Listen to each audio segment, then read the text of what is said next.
Сарымсақ. Сарымсақтың 10 пайдасы және бірнеше зияны.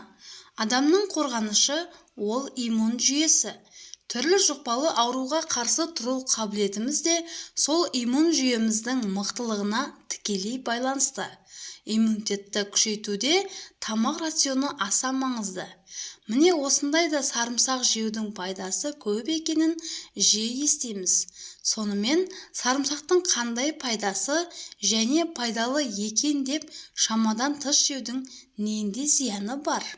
Құрметті оқырман, алдымен каналға жазылып, қоңырау белгісін басуға кеңес берем.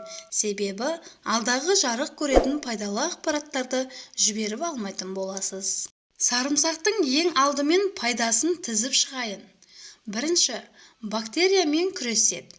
Сарымсақты шикідей жегенде аллитин заты бөлінеді. Бұл зат түрлі зиянды бактерияларды жояды. Сондай-ақ антисептикалық, яғни залалсыздандыру қабілетіне ие. Егер сарымсақты қыздырса немесе ыстық суға салса, онда аллитин бөлінбейді.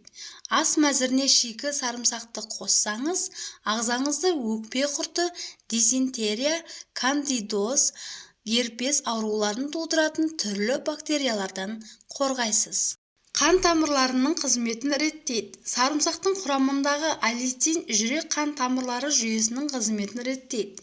Күніне сарымсақтың бір бөлігін жесе, қан тамырларын нығайтып, қан айналымын жақсартады. Залалды холестерин мөлшерін 10%-ға төмендетеді. Сәйкесінше қанның ұюын болдырмай жүрек талмасының алдын алады. 12 апта бойына сарымсақты үзбей қолдану артериалды қан қысымын реттейді. Қандағы қант мөлшерін төмендетеді. Қант диабетімен ауыратындар күнделікті сарымсақ жегені жөн. Сарымсақ қандағы қант мөлшерін 25%-ға төмендетеді. Бауырдағы инсулиннің ыдырауын баяулатады. Сонымен қатар қан тамырлары және күре тамырларының жұмысын реттеп, қант диабетімен ауыратындардың жүрек қағысын жақсартады. Иммунитетті күшейтеді. Сарымсақ вирусты ауруларды емдеуде және олардың профилактикасында таптырмас табиғи дәрілік құрал. Сарымсақты күнделікті пайдалану тұмау сырқауды 60% алдын алуға болатыны дәлелденген. Тұмаудың алдын алу немесе ауыра қалған жағдайда емдеу үшін күніне 2-3 рет мұрынға сарымсақтың суын тамызған жақсы. Қатерлі ісіктің алдын алады. Сарымсақ құрамындағы күкірт, диаллил, сульфид, салил, цистеин мен селен ағзадағы шлакты сыртқа шығарып қана қоймай, қатерлі ісік жасушаларын өлтіреді. Зерттеулер нәтижесі сарымсақты күнделікті қолдану қатерлі ісіктің пайда болуын 20%-ға төмендететінін көрсеткен. Соның ішінде асқазан рагы, тоқ ішек ісігі, бауыр, сүт безі ісігі қаупін азайтады. Паразиттер. Аскаридозбен жер бетіне 1 миллиард адам ауырады екен. Бұл ересектер мен балаларда кездесетін ауру. Оны тудырушы аскарида, яғни ішек құрты. Ал сарымсақ ішек құртымен күресудің табиғи әрі тиімді жолы. Сарымсақты шикі жеген жөн, немесе 200 мг сүтке 1 бөлік сарымсақ салып, әбден жұмсарғанша қайнатыңыз. Жылы күйінде сүзіп алып, клизма жасау керек. Клизманы 1 апта күнделікті жатар алдында жасаған дұрыс. Ас қорыту. Сарымсақ ас ішек жолдарына өте пайдалы. Оны күнделікті пайдалану асқазан сөлінің бөлінуін және темірдің дұрыс сіңуіне көмектеседі.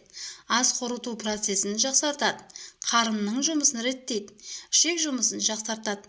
Тәбетті көтереді. Алайда асқазан ойық жарасы және басқа да аурулардың асқынуы кезінде сарымсақты қолданбаған абзал. Буын аурулары. Сарымсақтың аяқ-қол буындары үшін пайдасы зор. Тұз жиналудың алдын алуға болады. Зақымданған буынның тіндерін қалпына келтіреді. Сүйек майларының азаюын болдырмайды. Остеоартриттің алдын алады.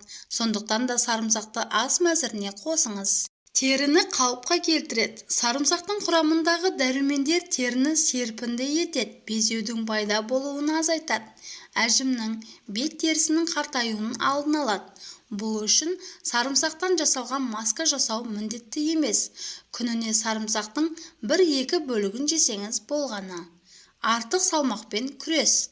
Сарымсақ дұрыс тамақтану механизмінің тетігі. Сарымсақты жеу арқылы артық салмақтан арылып қана қоймай, сол қалыпты ұзаққа дейін сақтауға мүмкіндік бар. Сол үшін күніне 2-5 грамм сарымсақ жеген жөн. Бұл дегеніміз 1-3 тіс сарымсақ. Сондай-ақ зімбір қосылған сарымсақ шайын ішуге де болады. Ол үшін зімбір тамыры шамамен 4 см болатын тілімі, сарымсақ 2 тісше су. Дайындалуы: зімбір мен сарымсақты ұсақтап тураймыз. Оған 2 литр ыстық су құйып, 1 сағат көлемінде су буында немесе термоста демдейміз. Артынша сүзіп алып, күні бойы аздаған мөлшерде бірнеше рет ішеміз. Ал енді сарымсақтың зиянына тоқталсам.